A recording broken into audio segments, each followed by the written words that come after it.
Hey guys and girls, Jimmy here, and welcome back to another video. Now today, I'm going to be talking you around my pole lap from the VEC 6 Hours of Istanbul on board with the GTR LM in the glorious Nippon Steel livery. Oh! So it's worth noting that this is actually my first ever pole position in a sim racing championship ever. So a very big occasion for me, and also GNS's first VEC pole on its debut in Room 1. So, you know, just saying. Yeah, just saying. So then coming down the pit straight on the start of our flying lap, looking for that 100 metre board on the right, there it is. Now braking very hard. You see we're going to pause here on the apex. The car is sliding from the rear because of the way the car is set up. The rear tyres don't have much grip in this car, so you want to use as much of the front end as possible. And here, using the rear tyres with a combination of brake bias and suspension setup, we can really slide the car through the corner and sort of gain a bit more cornering speed, which is essential in this Nissan. So coming out of the corner now, you see sliding a bit wide, just touching the curb on the inside there. Now a little bit of time to compose yourself coming up to turn 3, which is very difficult. Again, we're going to pause just before we turn in, or pause on the apex. Here we are, and you can see I'm already on the curb. You come down from third to second gear here, and the braking zone is very difficult. You might have seen it, the car twitches a little bit in the braking zone as the rear tries to brake loose. Unlike turn 1, you don't want the car to go loose here. You want the car to be nice and stiff and pretty much on rails around this curb, which is why we ride this curb on the way around to sort of direct the car. And then we throw ourselves into the centre of the track for turn 4, which again, you can see the car rear end starting to slide round as a way of turning the car in just to touch that apex there on the right. Now, turn 5 and 6 is very interesting because turn 5 you have the apex and you almost straight line to turn 6 so you can get on the power nice and early to counteract the understeer for this corner. Now, coming up to turn 7, again, now braking just past 100 metre board, and you can see, and again, the rear tyre sliding a little bit, letting us turn in.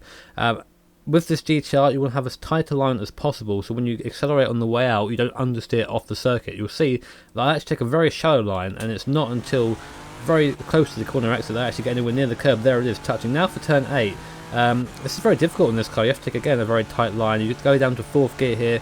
We're about 20 k's off the Audis and that through turn 8, but we make it up in the straights and see a nice exit there. Now this corner, this 11-12 complex, is quite infamous on the broadcast here because I slid it on the way in. I actually locked up the brakes at the rear. You can see their car fully sideways as we again pause right on the apex, and you can see now the car is already pointing the way I want it to go, so I just smashed the throttle and out the corner we come onto the straight. Now I see the LMP2 car up ahead now, and I'm already screaming on my my stream to get out of the way because I know this is a fast lap. I'm 2.5 temps up at this point. Go over to the right hand side of the circuit, and I actually brake here. I use the rubber on the circuit to brake, which is a very bad idea, but it's just before the 150, and again getting that car nice and tight on the apex. You see almost running over the side of the curb, almost doing an initial D there to use the curb to anchor the car in as we turn around. Now this part of the course is very tricky for the GTR because it involves changing direction lots in a short space of time, and the GTR is actually very bad at that. But again, our rear tyres are still fairly cool, so you see through this first right hand I struggle, but for the second one I get the car sideways again to get the car turned in, and again smash the throttle on the way out. I actually did a bit too much that time, lost a little bit of time, but it wasn't that bad in the end, and ended up coming across the line, running to the line now, full throttle. And I came across the line and I was 2.5 temps. I went 2.5 temps quicker than my better lap and went pole by just over a tenth in the end. So it was a fantastic occasion for me.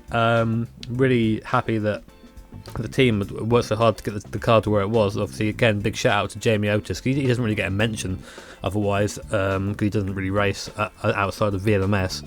And yeah, it was really cool. Unfortunately, the race didn't go as well. I'll be uploading the video, hopefully the whole thing this time, because I know last time he missed out on 8 stints. I think his stint got lost in the post somewhere.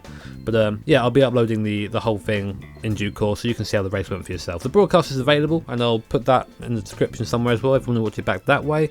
But yeah, guys, hope you enjoyed this onboard semi-analysis of this lap. Let me know in the comments what you thought of it, and if you enjoyed watching it. And yeah, I'll see you soon again for more videos. Take care, guys, and have an awesome day.